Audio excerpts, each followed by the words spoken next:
नमस्कार, स्वागत है आप सभी का रियल पावर न्यूज में। मैं हूं आपके साथ अंशित यादव। आइए करते हैं तमाम बड़ी खबरों की। गांधीनगर गुजरात से बड़ी खबर। प्रधानमंत्री नरेंद्र मोदी ने सम्राट संपत्ति म्यूजियम के उद्घाटन समारोह में इतिहास और भारतीय मूल्यों पर संदेश दिया।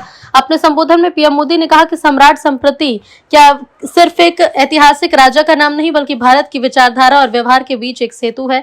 उन्होंने कहा कि दुनिया में कई महान विचारक और दार्शनिक हुए, लेकिन जब सत्ता की बात आई तो कई शासकों ने उन आदर्शों को पीछे छोड़ दिया। पीएम ने जोर देते हुए कहा कि भारत में ऐसे शासक भी हुए जिन्होंने सत्ता को सेवा और आध्यात्मिक कर्तव्य के रूप में देखा। सम्राट संप्रति का उदाहरण देते हुए उन्होंने कहा कि जहां कुछ शासकों ने हिंसा को शासन का माध्यम बनाया, वहीं संप्रति ने सत्ता में रहते हुए अहिंसा के मार्ग को आगे बढ़ाया। पीएम मोदी का यह संबोधन भारत की सांस्कृतिक विरासत और शासन के मूल्यों को लेकर एक अहम संदेश माना जा रहा है। सम्राट संप्रति एक ऐसे सेतु है जो भारत के दर्शन और व्यवहार को जोड़ते हैं, क्योंकि जब हम इतिहास में झोंकते हैं तो हम देखते हैं कि दुनिया की कई सभ्यताओं में महान विचारकों और दार्शनिकों ने जन्म लिया।